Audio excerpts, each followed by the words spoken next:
Il était une fois un homme qui a fait tomber de l'argent sans s'en rendre compte avant de sortir, car il était pressé. La bonne l'a remarqué et a appelé son patron, mais celui-ci a répondu, « Pas maintenant, je suis pressé ».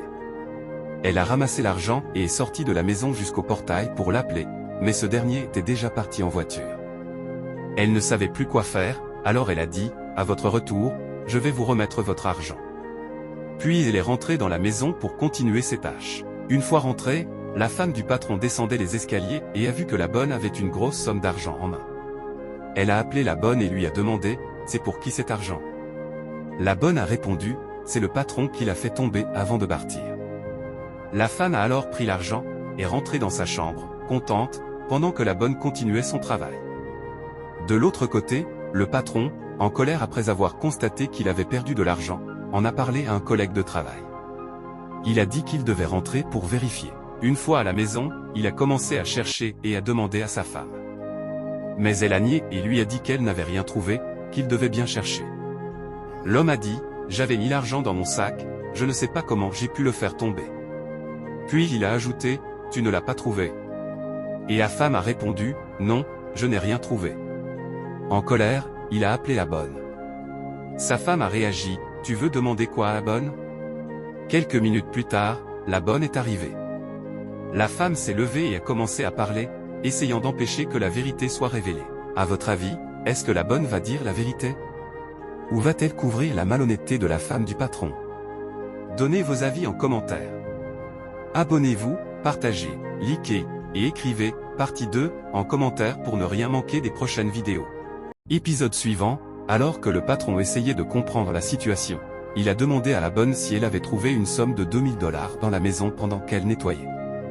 Mais avant que la bonne ne puisse répondre, la patronne lui faisait des gestes pour l'empêcher de dire la vérité, et dit à son mari, « 2000 $, c'est une petite somme, pourquoi tu veux frustrer la bonne ?» L'homme a repris la parole et a redemandé à la fille si elle avait trouvé l'argent, et la bonne a dit, « Oui, j'ai trouvé l'argent, patron. » Et directement, la patronne a dit, « Tu as trouvé quel argent dans cette maison? T'es folle ou quoi ?» Mais le mari, calme, a dit, « Elle n'a qu'à me parler. » Ensuite, la bonne a dit, « Dès que j'ai trouvé l'argent, je vous ai appelé plusieurs fois pour vous le remettre. Vous étiez pressé, je vous ai même suivi jusqu'au portail, mais vous étiez déjà parti. Alors je suis rentré à l'intérieur, et madame a. » Et là, la femme du patron hurle, « Madame quoi? Tu vas te taire, là. » Et le mari dit, « Laisse-la finir, non. » Alors la bonne dit, « Ensuite, madame a remarqué l'argent et m'a demandé de lui remettre ça, et je le lui ai donné. » La femme du patron s'est mise à pleurer et a dit, « La bonne que j'ai moi-même amenée à la maison m'accuse d'avoir volé mon mari. » Et l'homme a dit, « Calme-toi. Si c'est vrai, alors la bonne va quitter cette maison. » La bonne s'est mise à genoux et a supplié son patron, « Je n'ai jamais volé, et je ne pourrai jamais vous voler. J'ai vraiment remis l'argent à madame. » Ensuite, la femme du patron s'est approchée de son mari, lui a tenu la main et a dit, « Tu ne peux pas me faire ça. » Pendant ce temps, le patron a dit à la bonne de se relever. Une fois debout, la femme du patron l'a pointé du doigt et a dit, « C'est à moi que tu fais ça. » Et la bonne a répondu, « Je ne fais que dire la vérité. » Chers amis, dites-moi en commentaire, est-ce que le fait que le mari demande à la bonne de se relever signifie qu'il connaît déjà la vérité? Donnez votre avis en commentaire. Abonnez-vous, partagez, likez et écrivez « Partie 3 » en commentaire pour ne pas manquer la suite de cette histoire. Épisode suivant, alors que le patron dit à la bonne de se lever, une fois levée, la femme du patron la pointe du doigt et dit, « C'est à moi que tu fais ça. » Et la bonne répond, « Je ne fais que dire la vérité. » Le patron intervient et dit, « Ça suffit. » Puis il s'adresse à sa femme et ajoute, « Avec toutes tes grimaces là, tu croyais quoi? Que je n'allais pas remarquer? Ce n'est pas la première fois. Tu pensais que je resterais ignorant? Désolé. Grâce à mon ami qui était venu la dernière fois, j'ai été averti. » Ensuite, la femme du patron sort l'argent. Le mari prend l'argent de sa main et dit, « À cause de ça, tu voulais renvoyer la bonne? » Jusqu'à lui donner une gifle. La patronne présente ses excuses à la bonne et lui fait un câlin. Le mari dit alors, « Maintenant, il est temps que tu rentres chez tes parents. Je ne peux pas vivre avec une femme qui me vole tout le temps, à chaque occasion. » La femme commence à le supplier, « Ce n'est pas encore arrivé à ce point, excuse-moi. » Elle s'approche de lui en le caressant, mais ce dernier refuse. Le mari lui dit, tu ferais mieux de ramasser tes affaires et partir. Je ne veux pas trop m'énerver. La dame demande alors à la bonne de supplier son mari pour elle. Mais le mari dit, sors. Et malgré les supplications, il répète, sors de chez moi. Une fois la femme partie, la bonne demande la permission de s'en aller. Mais le patron lui dit, attends. Écoute, je suis désolé pour tout ça. Je ne savais pas que les choses iraient aussi loin. Malgré ta sincérité, je suis vraiment désolé. Donnez vos points de vue en commentaire, car derrière chaque obstacle, il y a une lueur d'espoir. Ensuite, il ajoute, sincèrement, tu travailles bien, tu prends soin de moi. Et ma femme, qui m'a volé. Aujourd'hui, je te veux non pas comme une bonne, mais comme une épouse. La bonne ne trouve pas les mots pour répondre. L'homme lui prend la main et dit, tu ne seras pas déçu. Et elle répond, je ne suis qu'une simple servante. Mais l'homme la persuade d'accepter, et elle accepte. Ils s'embrassent. Abonnez-vous, partagez, likez et écrivez partie 2 en commentaire pour ne pas manquer la suite de cette histoire. Il était une fois une dame qui avait cogné la voiture de 2 jeunes filles avec sa propre voiture. Brusquement, l'une des filles, énervée, dit, c'est qui ça encore? Elle ne va pas s'en sortir comme ça.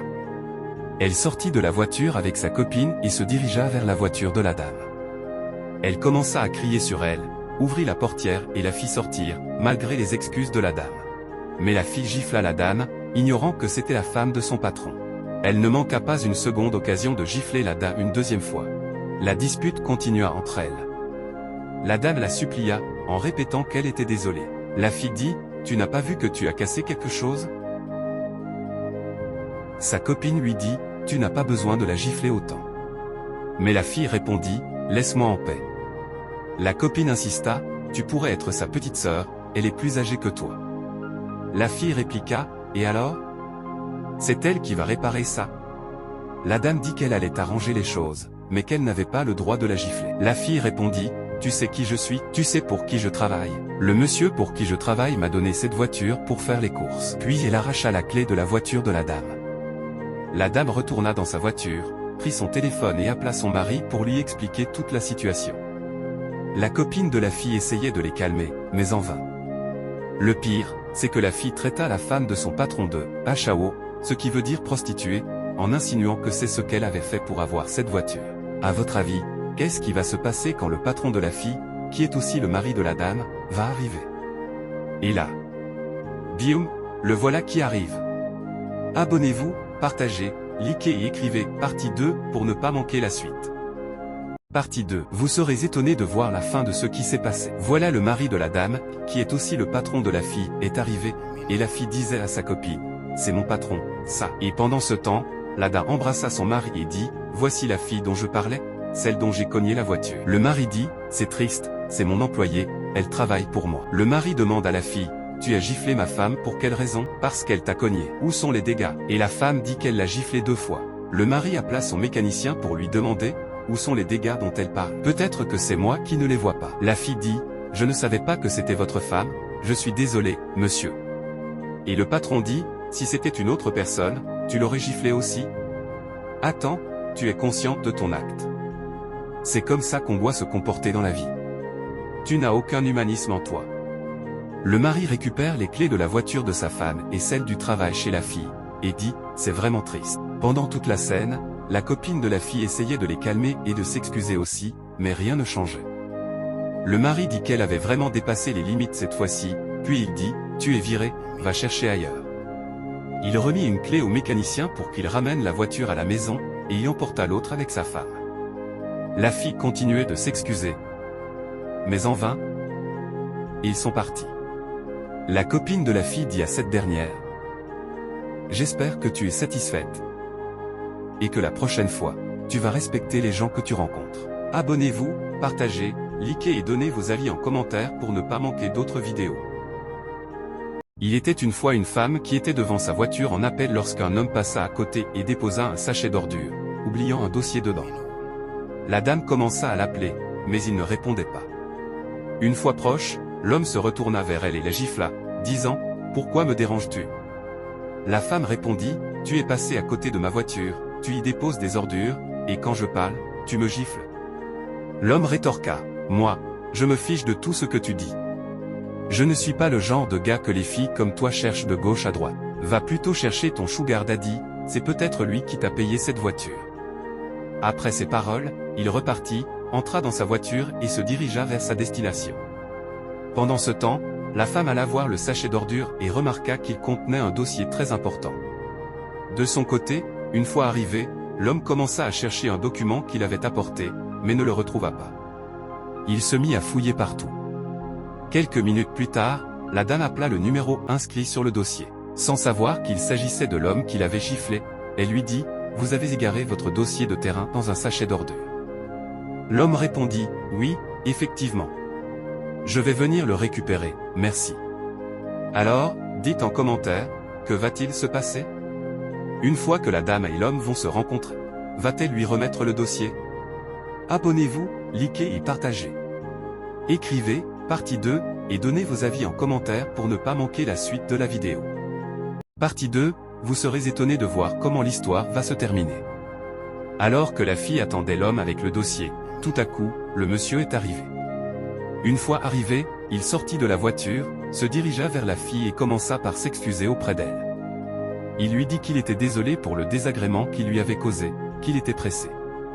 Celui à qui il voulait remettre le dossier lui mettait tellement de pression. La fille lui remit le dossier et dit que ce n'était pas une bonne chose de faire ça, qu'il aurait dû patienter. Car si c'était une autre personne, malade, la façon dont il l'avait giflée aurait pu la faire mourir. Elle ajouta, ce n'est pas bien. Elle décida d'aller jeter le sachet d'ordures, mais la fille lui dit de laisser, qu'elle allait le faire. L'homme insista et alla le faire. À son retour, il remercia la fille et s'excusa encore. La fille dit, c'est bon, vous pouvez partir. Alors qu'il se dirigeait vers sa voiture, il s'arrêta à nouveau et demanda à la fille, « Je peux avoir ton numéro ?» Et la fille répondit, « Oui, tu l'as déjà. C'est avec ce numéro que j'ai appelé. » L'homme la remercia encore, « Tu es vraiment belle et très ravissante. » Puis il repartit. Voilà un coup de cœur qui surgit entre eux. Si vous étiez à la place de la fille, auriez-vous réagi ainsi? Dites-le moi dans les commentaires. Abonnez-vous, aimez, likez et partagez. Il était une fois un homme qui avait des doutes sur la fidélité de sa femme. Il décida de placer son téléphone sous le toit après avoir allumé sa caméra. Ensuite, il descendit après avoir bien caché le téléphone, puis il partit au travail. Une fois sa femme réveillée, tout allait se jouer. Après quelques minutes, la femme se réveilla et appela celui avec qui elle trompait son mari. Une fois l'homme arrivé, ils commencèrent à discuter et à s'amouracher. En voulant passer à l'action, ils entendirent quelqu'un frapper à la porte. Ils réalisèrent alors que c'était le mari. Effrayée, la femme chercha comment cacher son amant, et une fois fait, elle ouvrit la porte à son mari. Celui-ci lui demanda, « Pourquoi as-tu cet air stressé sur ton visage ?» La femme répondit, « Rien de grave. » Le mari s'assit. Alors, il demanda de l'eau. La femme partit à la cuisine en chercher. Pendant ce temps, le mari se leva, monta sur le lit, récupéra son téléphone et s'assit pour visionner la vidéo. Déçu par ce qu'il voyait, il ne savait plus quoi faire. Il regarda la vidéo à nouveau et comprit que l'homme était toujours dans la maison, caché dans la douche. La femme revint avec l'eau. Après avoir bu, le mari fit semblant de sortir. Sa femme rappela alors son amant, croyant que son mari était parti. Mais à sa grande surprise, le mari fit demi-tour et retourna dans la maison, directement dans la chambre, où il les surprit tous les deux. Une grosse dispute éclata entre eux. C'est vraiment triste. L'homme commença à demander, pourquoi tout ça? Depuis quand ça dure? Frustré, il continua à se disputer avec eux. Abonnez-vous, aimez, likez et partagez.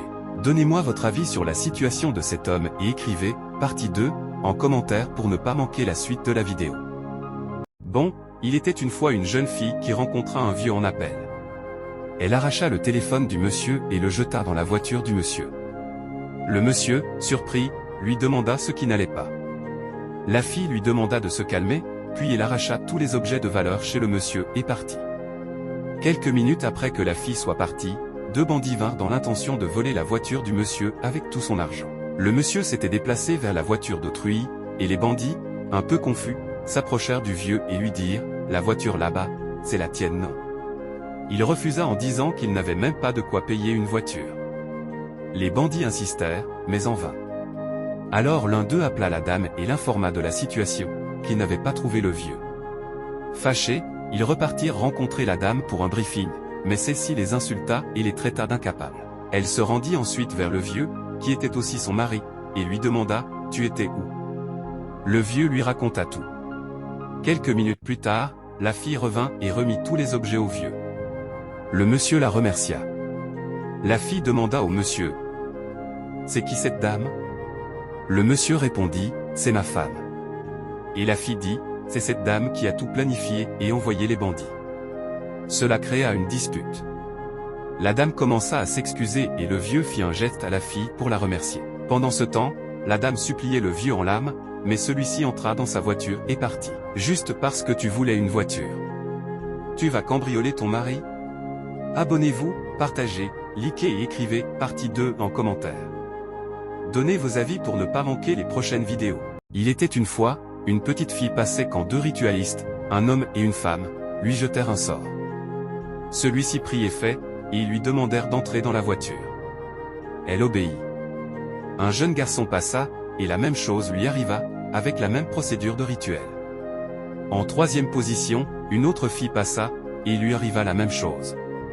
Enfin, deux filles passèrent, et la même chose arriva à la grande sœur. Ils essayèrent aussi sur la petite sœur, lui ordonnèrent d'entrer, mais cela ne marchait pas. Ils répétèrent 2 fois, mais malgré cela, rien ne changea. Les deux ritualistes, effrayés, ne savaient plus quoi faire. Brusquement, 2 personnes arrivèrent dans leur direction. En voulant fuir, la petite fille se colla au pied de la dame et ne la lâchait pas. Les 2 hommes qui passaient s'arrêtèrent et demandèrent à la fille ce qui se passait, pourquoi elle ne lâchait pas la dame. L'homme du rituel dit que c'était un jeu, qu'elle aimait s'amuser avec eux. La discussion prit une autre tournure quand la fille dit qu'ils avaient enfermé sa sœur dans la voiture avec d'autres filles pour une histoire de rituel. Avec l'insistance des 2 hommes, ils ouvrirent la voiture et remarquèrent qu'il y avait 4 filles dedans. Pendant qu'ils se disputaient, la petite fille, qui avait des pouvoirs, enleva elle-même le sortilège sur les 4 enfants et jeta un sort à la dame ritualiste. Celle-ci perdit la vue et commença à s'excuser et à crier, mais rien ne changea. Pendant ce temps, les enfants partirent, y compris la petite fille dotée de pouvoirs. Les autres adultes embarquèrent l'homme ritualiste pour lui donner une bonne leçon. Quant à la dame, elle resta là, à crier, fatiguée, pour rien. Prenez soin des enfants, et ne les envoyez pas seuls dans des endroits risqués. Que Dieu protège nos enfants. Abonnez-vous, partagez, likez et écrivez partie 2 en commentaire. Donnez vos avis pour ne pas manquer d'autres vidéos. Il était une fois, une fille était sortie avec sa copine pour rencontrer le mec avec qui elle parlait. Elle était en appel, et tout à coup, l'homme apparaît. Elle est étonnée et surprise de voir que c'était un homme handicapé, assis dans son fauteuil roulant. Le mec dit à sa copine, « C'est moi, un chéri, tu m'as vraiment manqué. » La fille demande, « C'est toi sur le profil ?» L'homme répond, « Oui, c'est moi sur le profil. » La fille dit qu'elle ne veut pas d'une relation avec un handicapé. Sa copine lui demande de se calmer, mais elle n'est pas intéressée. Pendant ce temps, l'homme dit, « On s'est vraiment parlé, et c'est parce que je suis handicapé que tu n'es plus intéressé. C'est triste. » Il ajoute, « Je t'offrirai tout ce que tu souhaites. Je te promets de t'aimer comme jamais on ne t'a aimé. » Mais la fille répète qu'elle n'est pas intéressée. Sa copine essaie toujours de la calmer, en vain. Puis, brusquement, elle gifle l'homme. Sa copine lui dit qu'elle n'avait pas besoin de faire ça. Et la fille dit, « Lui, mon gars. Un handicapé ? Je dis bien, un maudit handicapé ?» Sa copine essaie de lui faire comprendre qu'un homme peut être handicapé ou gros. Ce n'est pas une raison pour le traiter mal. L'homme répond, « Si je suis handicapé, ce n'est pas ma faute. Je suis désolé, mais ce n'est pas une raison de ne pas m'aimer. » La fille dit, « Tu me plais. Prends ça comme tu veux. » L'homme sort une bague de fiançailles et dit, « Je voulais te demander ta main. » La fille répond, « Regarde-moi. J'ai l'air de quelqu'un qui peut porter ta bague. S'il te plaît, va chercher ailleurs. » Elle le repousse. Sa copine s'approche du gars pour le calmer. Le gars dit, « Ce n'est pas grave. » Et il appelle son chauffeur. Quelques minutes après, le chauffeur arrive. Qu'est-ce qui va se passer ensuite? Est-ce que le monsieur est vraiment handicapé? Dites-le moi en commentaire. Abonnez-vous, partagez, likez, et écrivez « Partie 2 » en commentaire. Donnez vos avis pour ne pas manquer d'autres vidéos. NB, ceux qui cherchent une relation amoureuse, inbox-moi, peu importe l'âge. Que tu sois une femme riche ou pauvre, soutiens ton mari, c'est important. Avec l'amour, on peut même contrôler le serpent le plus venimeux. Partie 2, vous serez étonné de voir ce qui s'est passé. D'abord, allez vous abonner à ma page Facebook, le lien est sur mon profil. Pendant que la copine de la fille était à côté de l'homme handicapé, le gars demande à la copine, « Tu t'appelles comment ?» Et la fille dit, « Je m'appelle Sandy, pourquoi demandez-vous » L'homme répond, « Dis-moi, est-ce que sortir avec un homme handicapé comme moi te poserait un problème ?» Et la fille dit non, que tant qu'il sait ce qu'il fait, ça ne lui pose aucun problème, qu'elle accepterait. Et son ami réagit, « Quoi ?» La copine dit, « Oui, c'est mon choix. » Et l'homme demande, « Veux-tu m'épouser ?» La copine répond, « Quoi ?» Elle n'a pas bien compris. De l'autre côté, l'autre fille fait un geste d'étonnement. L'homme reprend, « Veux-tu m'épouser ?» La copine dit qu'elle ne veut pas de problème, qu'il était venu pour son amie et que c'est elle qui devait être choisie, que ce n'est pas une bonne chose. Et l'homme répond, « Je te comprends parfaitement, j'ai vu que tu as reçu une bonne éducation. Tu m'impressionnes. » Sans tarder, l'homme se lève de son fauteuil roulant et les deux filles sont étonnées. La première fille réagit et dit, « Bébé, tu es tout mignon. » Et l'homme répond, « Désolé, je discutais avec ta copine avant de me lever, après que tu m'as rejeté. » La copine s'approche du gars et il lui dit, « Tu as été gentil avec moi, je t'apprécie. Prends cette bague, elle est à toi maintenant. » Et l'autre fille réagit, « Bébé, ne me fais pas ça. » Le mec répond, « Qui est ton bébé? Tu m'as rejeté parce que je suis handicapé. Désolé. » Il remet sa carte à la copine et dit, « Appelle-moi dès que possible. » Pendant ce temps, l'autre fille le supplie, fatigué. Et le mec rentre dans sa voiture et part. C'est vraiment triste. Où est passé l'humanisme? Abonnez-vous, partagez, likez et écrivez Partie 2 en commentaire. Donnez vos avis pour ne pas manquer les prochaines vidéos.